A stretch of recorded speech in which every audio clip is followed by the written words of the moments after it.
नमस्कार, आप देख रहे हैं दूरदर्शन समाचार। आपके साथ मैं हूं पराक्रम सिंह शेखावत। बताएंगे आपको इस वक्त की बड़ी और महत्वपूर्ण खबरें। समाचार की शुरुआत सुर्खियों के साथ। विपक्ष के हंगामे के चलते लोकसभा में नहीं चल सका प्रश्नकाल। हंगामे से नाराज स्पीकर ओम बिरला की विपक्ष को नसीहत, कहा सदन गतिरोध और नारेबाजी के लिए नहीं। प्रधानमंत्री मोदी के साथ सेशल्स के राष्ट्रपति डॉक्टर पैट्रिक एर्मिनी की उच्च स्तरीय वार्ता, रक्षा और समुद्री सुरक्षा को लेकर करार की उम्मीद।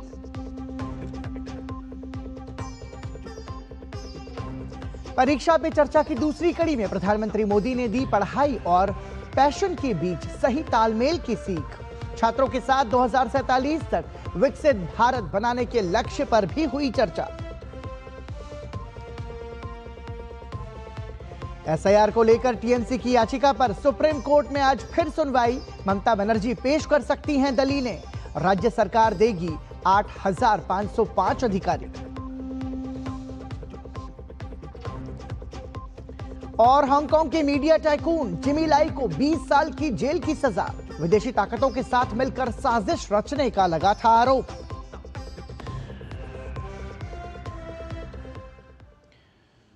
और सबसे पहले बात संसद के बजट सत्र की।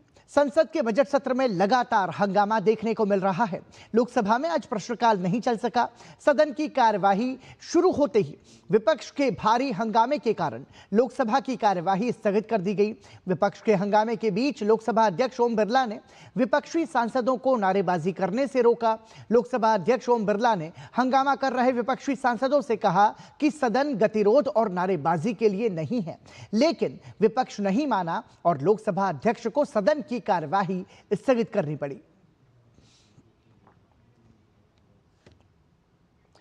उधर राज्यसभा की कार्यवाही जारी है। कार्यवाही शुरुआत में ही राज्यसभा में भारतीय अंडर 19 क्रिकेट टीम की विश्व कप जीत पर बधाई दी गई। सभापति ने इस शानदार उपलब्धि के लिए युवा खिलाड़ियों की जमकर सराहना की। सभापति ने खिलाड़ियों की मेहनत और समर्पण की प्रशंसा करते हुए इसे देश के युवाओं के लिए बड़ी प्रेरणा बताया। और सेशल्स के राष्ट्रपति डॉक्टर पैट्रिक एर्मिनी ने आज प्रधानमंत्री नरेंद्र मोदी के साथ हैदराबाद हाउस में उच्च स्तरीय शिखर वार्ता की, जिसमें दोनों देशों के बीच रक्षा और समुद्री सुरक्षा को लेकर कई महत्वपूर्ण समझौतों पर हस्ताक्षर होने की उम्मीद है। आज शाम वो राष्ट्रपति भवन में राष्ट्रपति द्रौपदी मुर्मू से भी भेंट करेंगे।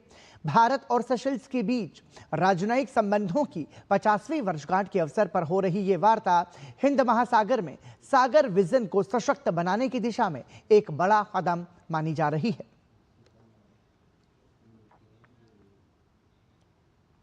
विदेश मंत्री डॉक्टर एस जयशंकर ने दिल्ली में सेशल्स गणराज्य के राष्ट्रपति डॉक्टर पैट्रिक एर्मिनी से शिष्टाचार भेंट की। इस दौरान दोनों देशों के बीच समुद्री सहयोग, क्षेत्रीय सुरक्षा और आर्थिक समृद्धि से जुड़े मुद्दों पर विचार विमर्श हुआ।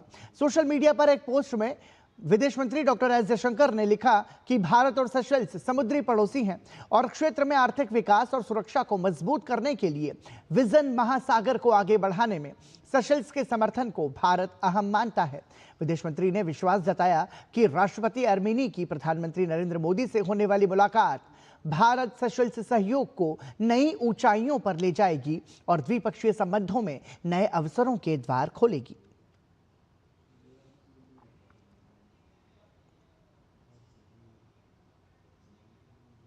इससे पहले सेशल्स के राष्ट्रपति पैट्रिक एर्मिनी ने नई दिल्ली स्थित राजघाट पर राष्ट्रपिता महात्मा गांधी को श्रद्धांजलि अर्पित की।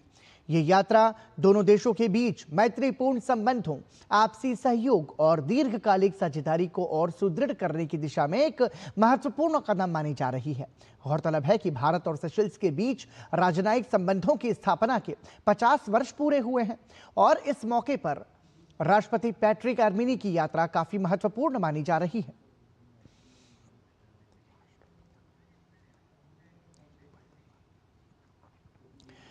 और आपको बता दें कि भारत और सेशल्स अपने आप में महत्वपूर्ण साझेदार देश क्यों हैं। सेशल्स हिंद महासागर में भारत का प्रमुख रणनीतिक पड़ोसी है। सी लेंस ऑफ कम्युनिकेशन की सुरक्षा के लिहाज से भी ये काफी ज्यादा महत्वपूर्ण है। साथ ही सेशल्स भारत के विजन महासागर का एक महत्वपूर्ण स्तंभ है। और इसके साथ ही मैरीटाइम सुरक्षा का भरोसेमंद साझेदार देश है सेशल्स। समुद्री निगरानी, पायरेसी रोधी अभियान और सूचना साझा करना, ये दोनों देशों के बीच का महत्वपूर्ण काम है। साथ ही भारतीय नौसेना सेशल्स सुरक्षा बल का नियमित सहयोग करती है, इस लिहाज से भी अपने आप में महत्वपूर्ण है। इसके साथ हिंद प्रशांत संतुलन के लिए सेशल्स की भौगोलिक स्थिति अत्यंत महत्वपूर्ण है। सेशल्स ग्लोबल साउथ में भारत का सबसे भरोसेमंद साथी है।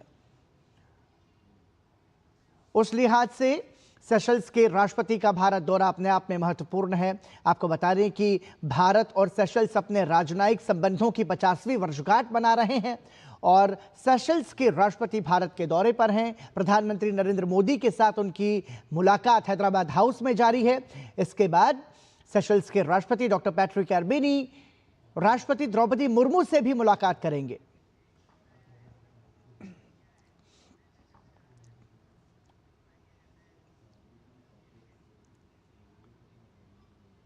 तो प्रधानमंत्री नरेंद्र मोदी ने सेशल्स के राष्ट्रपति डॉक्टर पैट्रिक आर्मेनी के साथ मुलाकात की। उनके साथ मुलाकात की तस्वीरें आप देख रहे हैं। भारत और सेशल्स अपने राजनयिक संबंधों की 50वीं वर्षगांठ मना रहे हैं। इस स्थिति में सेशल्स के राष्ट्रपति का भारत दौरा कई मायनों में महत्वपूर्ण है। ये तस्वीरें आप देख रहे हैं प्रधानमंत्री नरेंद्र मोदी की सेशल्स के राष्ट्रपति डॉक्टर पैट्रिक आर्मेनी के साथ मुलाकात की।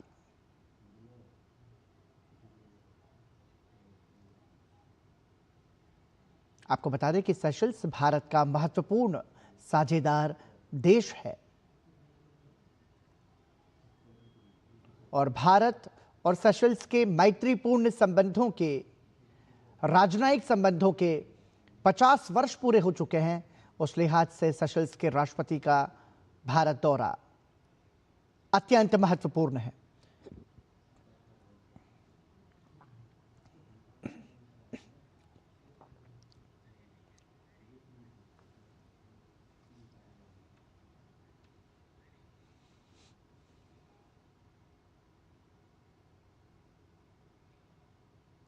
प्रधानमंत्री नरेंद्र मोदी ने इस साल के परीक्षा पे चर्चा के दूसरे हिस्से में आज देश के विद्यार्थियों से परस्पर संवाद किया।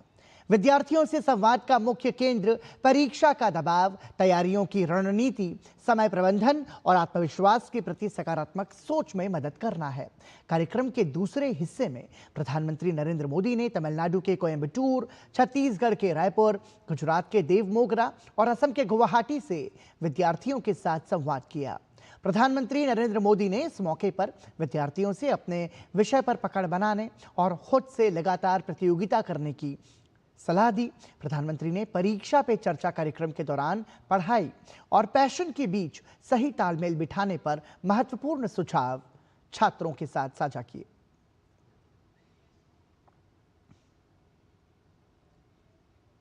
सर, हमेशा मुझे ये डर रहता है कि कहीं मैं पढ़ाई में ज़्यादा फोकस करूँ तो मैं अपनी पैशन खो दूँ। अगर मैं अपने पैशन पे ज़्यादा फोकस करूँ तो मेरी पढ़ाई छूट जाएगी। दोनों के बीच में बैलेंस कैसे लाऊं?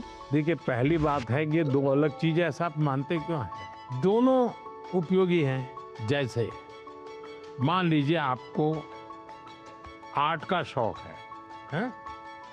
और आपने साइंस का कोई विषय पढ़ा और उसमें कोई लैब की चर्चा है और कुछ केमिकल मिलाने की चर्चा है, तो आप ऐसा कीजिए, कागज लीजिए, लैब बनाए, कागज पे पेंटिंग कर लैब बनाए। फिर जो केमिकल पढ़ने के थे हर बोतल में केमिकल का नाम लिखे। फिर आप पढ़ने में आया था कि भाई इस केमिकल को मिलाने से ऐसा कलर बनता है, तो एक दूसरा चित्र बनाइए उस पॉट के अंदर वो कलर, तो आपका चित्र का काम भी हो गया और आपको वो लेसन भी याद हो गया। यानी एक साथ दोनों चीजें बहुत अच्छी तरह से आप कर सकते हैं। आपके थकान को उतरने के लिए भी एक प्रकार से आपके पास जो कला है, क्राफ्ट की जो कुछ भी आपकी सीखने की इच्छा है, वो आपको मदद कर सकती है। डेली या सप्ताह में 2 दिन आधा घंटा इसके लिए दो। समाज जीवन में जिसकी जरूरत है वो शिक्षा तो करनी है, लेकिन जो व्यक्ति के जीवन में उपयोगी है वो आप इसे कर सकती हैं। उत्तर प्रदेश विधानसभा का बजट सत्र आज से शुरू हो गया। राज्यपाल आनंदीबेन पटेल ने अभिभाषण के साथ इस सत्र की शुरुआत की, जिसमें उन्होंने सरकार की उपलब्धियों का उल्लेख किया। इस दौरान विपक्षी नेताओं ने सदन में हंगामा किया। बजट सत्र 20 फरवरी तक चलेगा, जिसमें 11 फरवरी को वित्तीय वर्ष 2026-27 का बजट पेश किया जाएगा। ये योगी सरकार का 2027 में होने वाले विधानसभा चुनाव से पहले आखिरी पूर्ण बजट होगा। इस बार बजट का आकार करीब 9 लाख करोड़ रुपए हो सकता है, जो पिछले वर्ष के 8.08 लाख करोड़ रुपए से अधिक होगा। बजट पेश होने के बाद राज्यपाल के अभिभाषण पर 12 फरवरी को चर्चा होगी। इसके बाद 13 फरवरी को मुख्यमंत्री योगी आदित्यनाथ चर्चा का उत्तर देंगे। 16 से 20 फरवरी तक सदन में विभागीय बजट प्रस्तावों पर चर्चा की जाएगी। एसआईआर से जुड़े एक महत्वपूर्ण मामले पर सुप्रीम कोर्ट में आज सुनवाई होनी है। सुप्रीम कोर्ट की 3 जजों की पीठ के सामने पश्चिम बंगाल में चल रही एसआईआर प्रक्रिया सुनवाई के लिए सूचीबद्ध है। संभावना है कि मुख्यमंत्री ममता बनर्जी 4 फरवरी की तरह एक बार फिर इस मुद्दे पर अदालत के सामने अपना पक्ष रखेंगी। ममता बनर्जी ने आरोप लगाए हैं कि चुनाव से ठीक पहले पश्चिम बंगाल को निशाना बनाया जा रहा है और राज्य में बड़े पैमाने पर मतदाताओं के नाम मतदाता सूची से हटाए जा रहे हैं। केंद्रीय गृह मंत्री अमित शाह छत्तीसगढ़ की अपनी 3 दिवसीय यात्रा के अंतिम दिन आज बस्तर के जगदलपुर पहुंचेंगे। यहां वो बस्तर पंडुम महोत्सव 2026 के समापन समारोह में मुख्य अतिथि के रूप में शामिल होंगे। बस्तर पंडुम महोत्सव क्षेत्र की समृद्ध आदिवासी संस्कृति, परंपराओं और लोक कलाओं का प्रतीक माना जाता है, जिसमें बस्तर की सांस्कृतिक विरासत की झलक देखने को मिलती है। गृह मंत्री अमित शाह का यह दौरा ऐसे समय पर हो रहा है जब बस्तर संभाग में सुरक्षा हालात को लेकर बड़े पैमाने पर नक्सल विरोधी अभियान चल रहे हैं। केंद्र सरकार ने बस्तर को नक्सल मुक्त बनाने की जो अंतिम तिथि है वो 31 मार्च 2026 तय की है। पिछले करीब 1.5 महीने में ये गृह मंत्री अमित शाह का दूसरा बस्तर दौरा है, जिससे इस क्षेत्र को लेकर केंद्र की गंभीरता साफ झलकती है। गृह मंत्री के दौरे को देखते हुए जगदलपुर और आसपास के इलाकों में सुरक्षा के पुख्ता इंतजाम किए गए। भारत और ग्रीस अपने रक्षा सहयोग को और मजबूत करने के लिए आज नई दिल्ली में द्विपक्षीय बातचीत करेंगे। रक्षा मंत्री राजनाथ सिंह की ग्रीस के राष्ट्रीय रक्षा मंत्री निकोलाउस जॉर्जियोस एस जेंडियास से मानेकशॉ सेंटर में मुलाकात होगी। रक्षा मंत्रालय ने सोशल मीडिया पर एक पोस्ट में बताया कि बैठक में दोनों देश रक्षा सहयोग बढ़ाने की प्रतिबद्धता को दोहराएंगे। ये बैठक ऐसे समय में हो रही है जब भारत और ग्रीस के बीच रणनीतिक संबंध लगातार मजबूत हो रहे हैं और भारत यूरोपीय संघ मुक्त व्यापार पर व्यापक समझौता हुआ है। इससे पहले विदेश मंत्री एस जयशंकर ने ग्रीस के रक्षा मंत्री निकोस जेंडियास से रणनीतिक और सुरक्षा मुद्दों पर बातचीत की थी। जेंडियास रक्षा मंत्री राजनाथ सिंह के निमंत्रण पर भारत के दौरे पर हैं। क्या रुक रहे हैं एक छोटे से ब्रेक के लिए। आप देखते रहिए दूरदर्शन समाचार। जब धरती चीर कर निकलता है लोहे का पत्थर और मिलता है मोंगिया के जोश से, फिर तपता है, पिघलता है और बनता है फौलाद। अब होता है सरिया सारी खूबियों के साथ। मोंगिया स्टील, मजबूत देश का मजबूत सरिया। मैसेज डियर इन्वेस्टर, एक एक्सपर्ट स्टॉक टिप खास आपके लिए। ये ऐप डाउनलोड करो और पैसे डबल करो। एक्सपर्ट जी, बदमाश का बाप हूँ मैं। ऐप डाउनलोड करने से पहले मैं आपका पूरा रिपोर्ट कार्ड निकालूंगा। मैं मूर्ख नहीं हूँ। डिस्टेंस यूपीआई कहता है अगर कोई ऐसी सलाह दे तो पहले एडवाइजर की पूरी जांच कर ले और कहे मैं मूर्ख नहीं।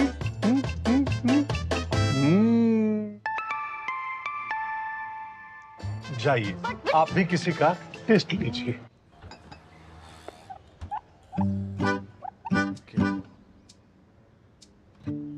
मेरा बेटा ईशान डॉक्टर बनेगा, डॉक्टर। मेरा ईशान तो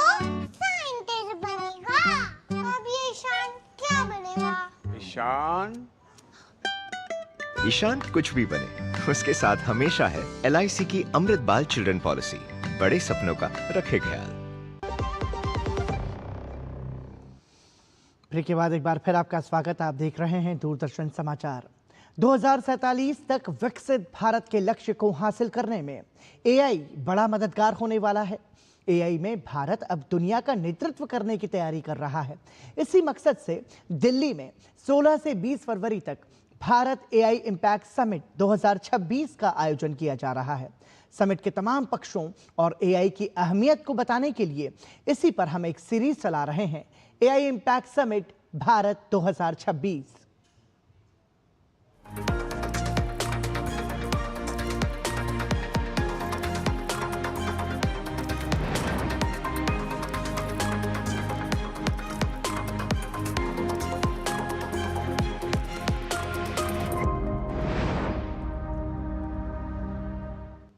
साल 2047 ये वो वर्ष है जिसको ध्यान में रखते हुए मोदी सरकार हर क्षेत्र में तेज गति से आगे बढ़ रही है।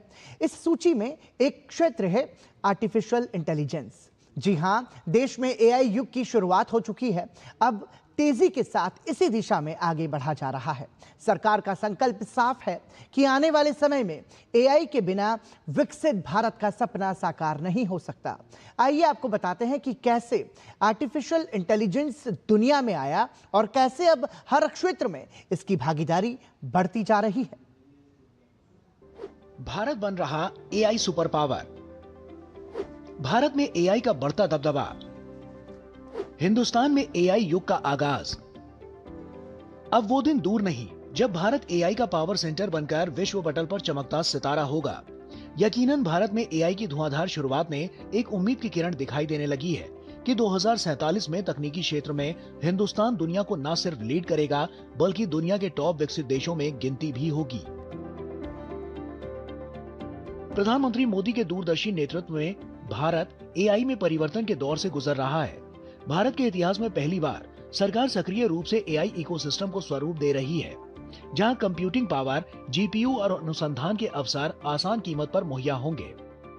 पहले के समय की तुलना में भारत में अब AI कुछ विशेष लोगों तक ही सीमित नहीं रहा। दूरदर्शी नीतियों के माध्यम से मोदी सरकार छात्रों, स्टार्टअप्स और इनोवेटर्स को विश्व स्तरीय AI इंफ्रास्ट्रक्चर के साथ सशक्त बना रही है। इंडिया AI मिशन और AI के लिए उत्कृष्टता केंद्रों की स्थापना जैसी पहल देश के AI इकोसिस्टम को मजबूत कर रही है। ये कोशिश 2047 तक विकसित भारत के दृष्टिकोण के अनुरूप है, जहां भारत AI पावर हाउस बनने की आकांक्षा रखता है। भारत में AI के लिए बुनियादी ढांचा तैयार करना और AI को भारत के लिए कारगर बनाना के विजन से उत्साहित होकर कैबिनेट ने मार्च 2024 में इंडिया AI मिशन को मंजूरी दी, जिसका 5 साल के लिए बजट 10,371.92 करोड़ है। ये मिशन भारत को AI में वैश्विक नेता बनाने की दिशा में एक निर्णायक कदम है। 10,000 GPU के शुरुआती लक्ष्य से भारत ने अब 38,000 GPU हासिल कर लिए हैं, जो विश्व स्तरीय AI संसाधनों तक किफायती पहुंच प्रदान करता है। इंडिया AI मिशन के 7 स्तंभ हैं, जिनमें इंडिया AI कंप्यूट स्तंभ, इंडिया AI एप्लीकेशन डेवलपमेंट पहल, AI कोष data set platform, India AI foundation models, India AI future skills, India AI startup वित्त पोषण, सुरक्षित और विश्वसनीय AI। वर्तमान में भारत में AI इकोसिस्टम की बात करें तो इस दिशा में भारत का प्रौद्योगिकी क्षेत्र तेजी से विस्तार कर रहा है। प्रौद्योगिकी और AI इकोसिस्टम में 60 लाख से ज्यादा लोग काम कर रहे हैं। देश में 1800 से ज्यादा वैश्विक क्षमता केंद्र हैं, जिनमें 500 से अधिक AI पर केंद्रित हैं। भारत में लगभग 1.8 लाख स्टार्टअप्स हैं और पिछले साल लॉन्च हुए नए स्टार्टअप्स में से लगभग 89% ने अपने उत्पादों या सेवाओं में AI का इस्तेमाल किया। AI अपनाने में अग्रणी क्षेत्र है। औद्योगिक और ऑटोमोटिव, उपभोक्ता वस्तुएं और खुदरा क्षेत्र, बैंकिंग, वित्तीय सेवाएं और बीमा और स्वास्थ्य सेवा, ये मिलकर AI के कुल मूल्य का लगभग 60% का योगदान करते हैं। हाल ही में किए गए एक BCG सर्वेक्षण के अनुसार लगभग 26% भारतीय कंपनियों ने बड़े पैमाने पर AI परिपक्वता हासिल कर ली है। बताया जाता है कि AI का इतिहास 1950 के दशक में शुरू हुआ, जब एलन ट्यूरिंग और जॉन मैकार्थी जैसे वैज्ञानिकों ने कंप्यूटर के इंसानों की तरह सोचने की क्षमता पर रिसर्च शुरू की। ये भी पता चलता है कि साल 1956 में डार्टमाउथ कॉन्फ्रेंस में इसे आधिकारिक नाम मिला। शुरुआती उत्साह के बाद एआई विंटर 70 से 80 के दशक आया, लेकिन 1990 के बाद मशीन लर्निंग और डीप लर्निंग के साथ एआई में तेजी से विकास हुआ। साल 1960 के दशक में प्रोफेसर एच.एन. महाबला के कार्यों के साथ भारत में एआई की शुरुआत हुई। वर्तमान में नीति आयोग एआई के विकास पर जोर दे रहा है, जिससे 2035 तक जीडीपी में महत्वपूर्ण बढ़ोतरी की संभावना है। इंडिया एआई इम्पैक्ट समिट, जो 16 से 20 फरवरी 2026 को नई दिल्ली में होने वाला है, इसके अब तक आयोजित 4 ग्लोबल एआई समिट में सबसे बड़ा होने की उम्मीद है। इस सम्मेलन ने दुनिया भर के देशों से 35,000 से ज्यादा पंजीकरण के साथ अभूतपूर्व रुचि आकर्षित की है।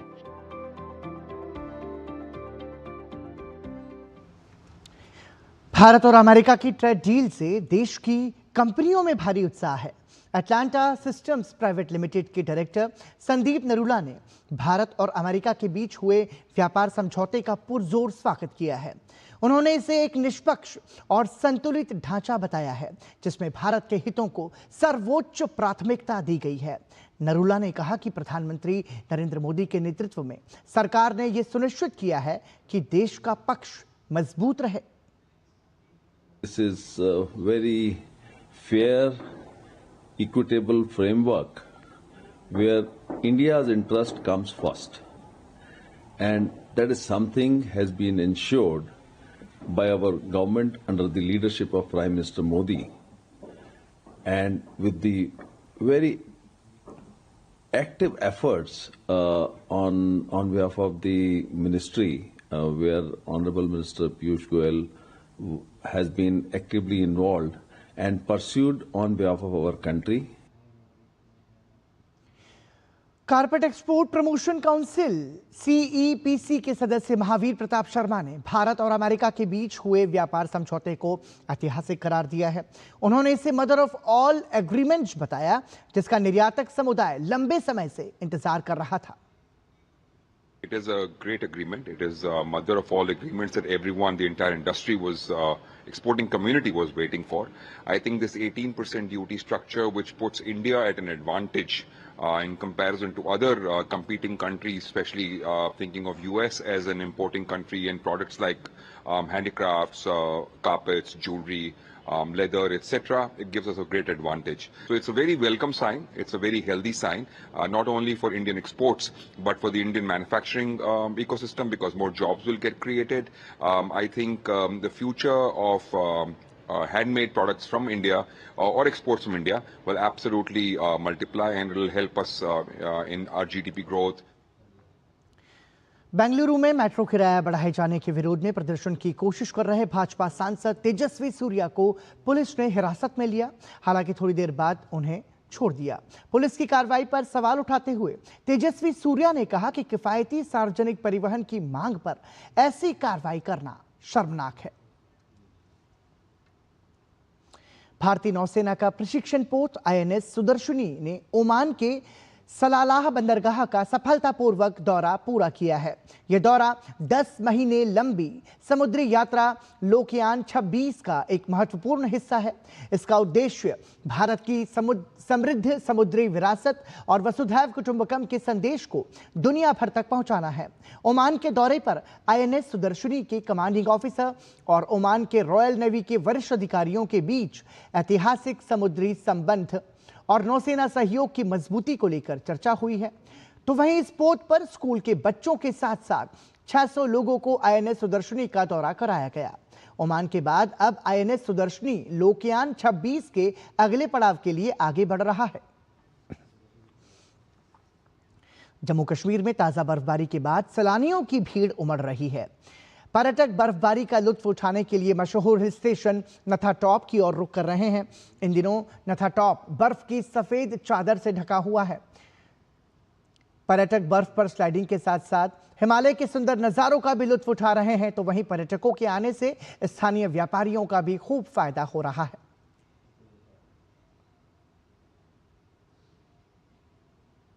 नाम कांचन है, मैं महाराष्ट्र से आई हूँ। मैं यहाँ पहली बार आई हूँ नत्था टॉप में बर्फ देखने के लिए। मुझे यहाँ के बहुत अच्छा लग रहा है। नत्था टॉप में जो है वो काफी अच्छी बर्फबारी हुई है, तो हम नत्था टॉप पटनी टॉप ना जाके हम नत्था टॉप में आए हैं, क्योंकि वहाँ से ज्यादा यहाँ पे बर्फबारी हुई है। काफ़ी ग्रीनरी भी है, जितना बताया था उसी हिसाब से जो है वो हमें यहाँ पे मिला।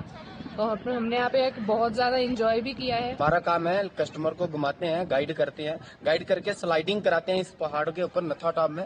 नथा टॉप के अंदर पहाड़ पे कराते हैं। अभी पत्नीटॉप में बर्फ बहुत कम है, उस वजह से हम आ जाते हैं नथा टॉप में। नथा टॉप में स्लाइडिंग कराते हैं, फोटोग्राफी वीडियो कर लेते हैं, प्लस जो भी बढ़ावा देने के लिए कस्टमर जितना भी है नथा टॉप में आइए इस समय। और पिछले साल हमारा बहुत नुकसान हुआ है, अभी काम हमारा बहुत अच्छा चल रहा है। यहाँ पे नथा टॉप पे हम काम वगैरह करते हैं, यहाँ पे चाय मैगी वगैरह लगाते हैं। तो यहाँ पे टूरिस्ट जो भी है नथा टॉप पे अच्छा आ रहा है, और ज्यादा से ज्यादा हम यही निवेदन करते हैं कि टूरिस्ट ज्यादा आना चाहिए नथा टॉप पे। पत्नीटॉप से ज्यादा नथा टॉप पे टूरिस्ट आ रहा है इस टाइम।